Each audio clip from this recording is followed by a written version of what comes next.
बिस्मिल्लाहिर्रहमानिर्रहीम। इस हमारे लेक्चर का टॉपिक है सिंपल हार्मोनिक मोशन। उसमें क्वेश्चन नंबर 1 देखिए, define simple harmonic motion and describe it's 5 important terms. Karachi board के 2015 वाले पेपर में ये लॉन्ग आंसर्स वाले क्वेश्चन के साथ आया।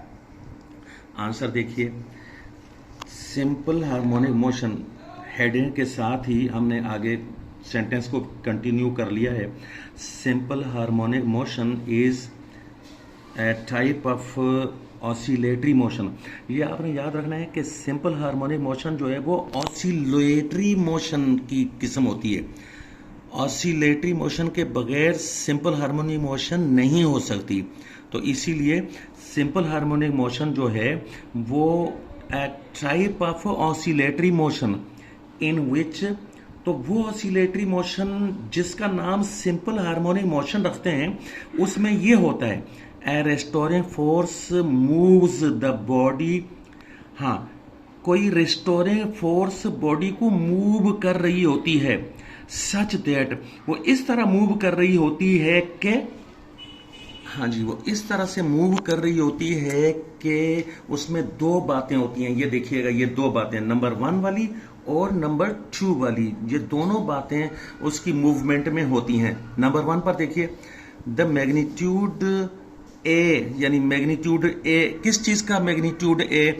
मैग्नीट्यूड ऑफ एक्सेलरेशन, यानी कि एक्सेलरेशन का मैग्नीट्यूड। और मैग्नीट्यूड के लिए हम क्या करते हैं कि ऊपर वो वेक्टर का निशान नहीं लगाया। किसी भी वेक्टर का मैग्नीट्यूड शो करना हो तो ऊपर वो तीर का निशान नहीं लगाते, इसीलिए खाली ए लिखा है बगैर तीर के निशान के। तो the magnitude of acceleration is directly proportional to the displacement from the mean position. तो जो एक्सेलरेशन होता है, यानी एक्सेलरेशन की जो वो मिकदार होती है, मैग्नीट्यूड, वो डायरेक्टली प्रोपोर्शनल होती है। किससे डायरेक्टली प्रोपोर्शनल होती है? ये टू द डिस्प्लेसमेंट, यानी डिस्प्लेसमेंट के साथ डायरेक्टली प्रोपोर्शनल होती है। फिलहाल इस चीज को इसी तरह याद रख लीजिएगा, बाद में और चीजें डिटेल में आती जाएंगी। Displacement from the mean position, mean position से डिस्प्लेसमेंट में। मीन पोजीशन ये आपको दिखलाता हूं, ये देखिएगा यहां पर।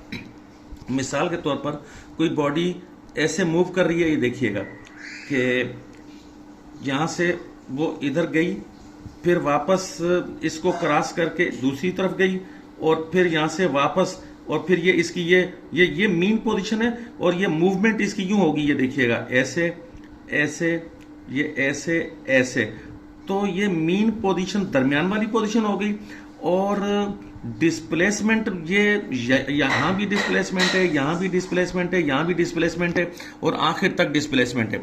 दूसरी तरफ भी मीन पोजीशन से डिस्प्लेसमेंट, मीन पोजीशन से इतना डिस्प्लेसमेंट, और मीन पोजीशन से इतना डिस्प्लेसमेंट, और मीन पोजीशन से सबसे ज्यादा डिस्प्लेसमेंट।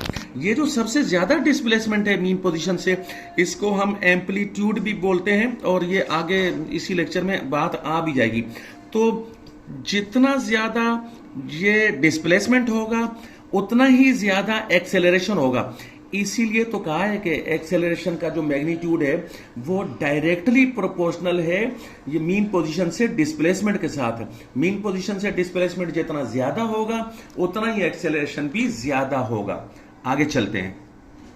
दूसरी बात इस मूवमेंट में, इस मोशन में ये होती है कि द डायरेक्शन ऑफ एक्सेलरेशन। हाँ, अब ये एक्सेलरेशन क्योंकि वेक्टर क्वांटिटी है, इसलिए इस ए के ऊपर वो तीर का निशान लगाया है। और यहां पर ये देखिए, इसलिए नहीं लगाया था कि एक्सेलरेशन का मैग्नीट्यूड, यानी सिर्फ मिकदार जब शो करते हैं किसी भी वेक्टर क्वांटिटी की, जब सिर्फ मिकदार को शो करते हैं तो उसमें वो तीर का निशान नहीं लगाते।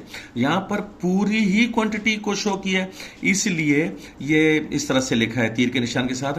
तो the direction of acceleration is always towards the mean position. ये एक्सेलरेशन की डायरेक्शन हमेशा मीन पोजीशन की तरफ होती है। ये देखिएगा, यहां पर देखिए, ये थोड़ा बड़े साइज में दिखलाता हूँ कि मूवमेंट ऐसे हो रही है। ये मीन पोजीशन है और मूवमेंट जो है इस तरह से होती जा रही है। मीन पोजीशन के अराउंड में ये ऐसे ऐसे ऐसे ऐसे जब मूवमेंट होती जा रही है तो इस मूवमेंट में एक्सेलरेशन है। जो बॉडी मूव कर रही है वो बॉडी एक्सेलरेशन के साथ मूव कर रही है। और जब कभी भी वो एक्सेलरेशन यहां पर एक्सेलरेशन देखेंगे, एक्सेलरेशन की डायरेक्शन इस मीन पोजीशन की तरफ, इधर की तरफ। यहां पर एक्सेलरेशन देखेंगे तो एक्सेलरेशन की डायरेक्शन इधर की तरफ। और जब ये बॉडी इससे आगे निकल गई ये, तो यहां पर याद रखिएगा ये बॉडी खुद इधर जा रही है लेकिन एक्सेलरेशन की डायरेक्शन पीछे की तरफ होगी। का मतलब है कि मीन पोजीशन की तरफ। तो मीन पोजीशन दरमियान में है। जहां जहां भी ये बॉडी जाएगी, चाहे इधर जाए, इधर जाए, इधर जाए, इधर जाए, इधर जाए, इधर जाए, कहीं भी इस तरफ जाते हुए भी ये एक्सेलरेशन की डायरेक्शन मीन पोजीशन ही की तरफ होगी। और जब ये फिर यहां से वापस पलटेगी यूं, तो इधर की तरफ जाते हुए भी एक्सेलरेशन की डायरेक्शन मीन पोजीशन की तरफ ही होगी हमेशा। और हां, ये एक चीज और देखें कि जब वो इधर की तरफ आ रही है, बॉडी मीन पोजीशन की तरफ आ रही है, तब भी एक्सेलरेशन की डायरेक्शन मीन पोजीशन की तरफ ही है।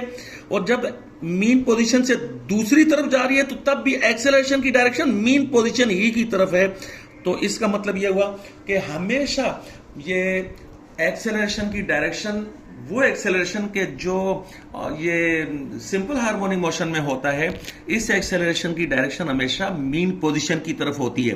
तो सिंपल हार्मोनिक मोशन की डेफिनेशन में ये दोनों बातें लिखनी होंगी।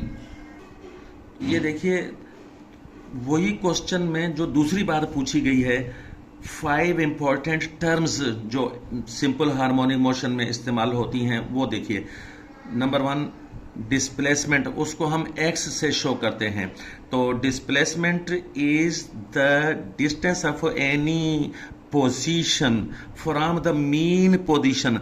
तो मीन पोजीशन से दूसरी तरफ, एक तरफ या दूसरी तरफ कोई भी पोजीशन है, उसको वहां तक का जो डिस्टेंस होगा, ये डिस्टेंस, उस डिस्टेंस का नाम रखते हैं डिस्प्लेसमेंट। फिर से देखिए, ये डिस्प्लेसमेंट, उसको एस से शो करते हैं। Displacement is the distance of any position from the mean position during the course of oscillation.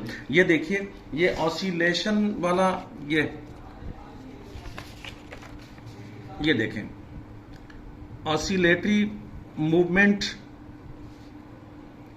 ये मीन पोजीशन हो गई। और ये ऑसिलेटरी मूवमेंट ऐसे ऐसे इस तरह से ये ऑसिलेटरी मोशन हो रही है। तो इसमें मीन पोजीशन से इस तरफ ये वाली पोजीशन, तो जितना डिस्टेंस है उसको डिस्प्लेसमेंट बोलते हैं। फिर मीन पोजीशन से इतनी दूर वाली पोजीशन, ये जो डिस्टेंस है, इसको डिस्प्लेसमेंट बोलते हैं। और इसी तरीके से मीन पोजीशन से आगे ज्यादा दूर कर दें, आगे इंतहा तक पहुंचा दें, तब भी ये जितना डिस्टेंस है, डायरेक्शन वाला डिस्टेंस, इसको ये डिस्प्लेसमेंट बोलते हैं। और इस तरफ भी ऑन ईदर साइड का मतलब है कि एक तरफ भी और दूसरी तरफ भी। तो कोई भी पोजीशन ले लें, ये वाली पोजीशन ले लें, ये वाली ले लें, ये वाली ले लें, किसी भी पोजीशन पर जो मीन पोजीशन से जितना डिस्टेंस बनता है, तो उस डिस्टेंस को डिस्प्लेसमेंट बोलते हैं। ये ऑसिलेटरी मोशन का ये डिस्प्लेसमेंट कहलाएगा। आगे देखिए, नेक्स्ट नंबर 2 एम्पलीट्यूड। ये ज्यादा आसान बात हो गई है, अभी बताता हूं। एम्पलीट्यूड ऑफ ऑसिलेशन, ये इसको एक्स नॉट से शो करते हैं। इस नॉट की स्पेलिंग होती है NOUGHT। फिर से सुन लें, नॉट जब इसको पढ़ते हैं तो इसकी स्पेलिंग NOUGHT, नॉट। तो ये एम्पलीट्यूड को, यानी कि ये ऑसिलेशन का जो एम्पलीट्यूड है, उसको एक्स नॉट से शो करते हैं। और वो amplitude is the maximum displacement on either side of the mean position. तो ये देखिए, दोनों साइडों पर, यानी कि ये मीन पोजीशन है और एक साइड पर भी ये बॉडी जब यूं मूव करेगी, इस तरह से बॉडी जब मूव करेगी, तो एक साइड पर भी जो मैक्सिमम डिस्प्लेसमेंट है, अभी जरा देर पहले आपको बताया कि ये भी डिस्प्लेसमेंट है, और यहां तक अगर इस पोजीशन पे रखें तो ये भी डिस्प्लेसमेंट है, और अगर इस पोजीशन पे रखें तो ये भी डिस्प्लेसमेंट है, ये पूरा डिस्प्लेसमेंट है। तो मीन पोजीशन से किसी भी पोजीशन का जो डिस्टेंस है, अभी थोड़ी देर पहले आपको बताया, उसको डिस्प्लेसमेंट बोलते हैं। तो डिस्प्लेसमेंट्स तो बहुत सारे हैं, लेकिन जो आखिरी डिस्प्लेसमेंट वो कंप्लीट, उसको मैक्सिमम डिस्प्लेसमेंट बोलते हैं। तो मैक्सिमम डिस्प्लेसमेंट इस साइड पर भी और मैक्सिमम डिस्प्लेसमेंट इस साइड पर भी। तो इधर साइड पर मैक्सिमम डिस्प्लेसमेंट जो होता है वो उस मैक्सिमम डिस्प्लेसमेंट को एम्पलीट्यूड बोलते हैं। और आगे नंबर 3 टाइम पीरियड, ये बहुत आसान है। टाइम पीरियड को कैपिटल टी से शो करना है, और वो time period is the time taken to complete one oscillation, यानी एक ऑसिलेशन कंप्लीट कर। ये देखिए, ये मूवमेंट जो हो रही होती है ये इस तरह से ऑसिलेटरी मोशन या ऑसिलेटरी मूवमेंट।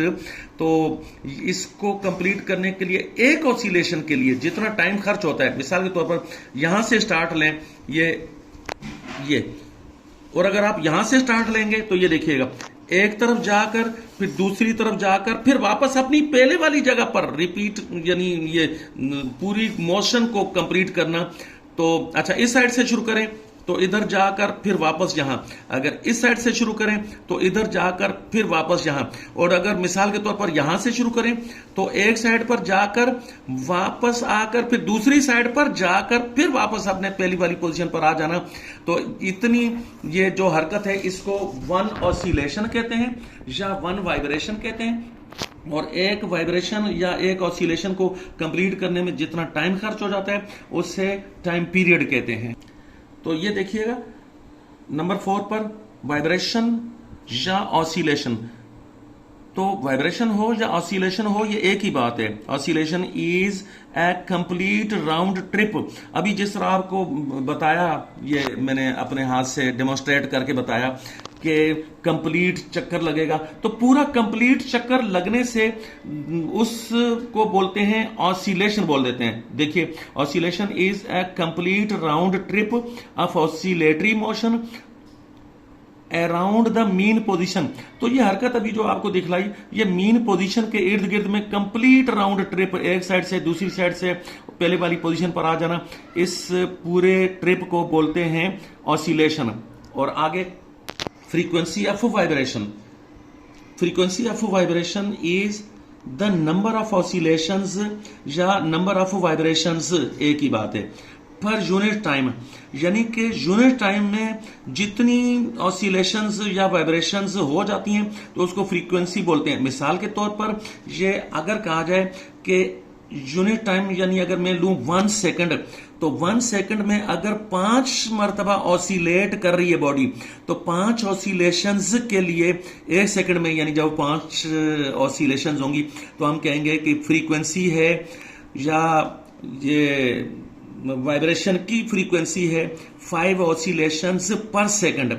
और अगर 10 मरतबा ऑसिलेट कर रही है बॉडी, यानी 10 चक्कर लगा रही है मीन पोजीशन के इर्द गिर्द में, 10 चक्कर लगाने के साथ 1 सेकंड के हवाले से हम कहेंगे 10 वाइब्रेशंस पर सेकंड, और वही फ्रीक्वेंसी होती है। यहां पर आज का लेक्चर खत्म हो गया।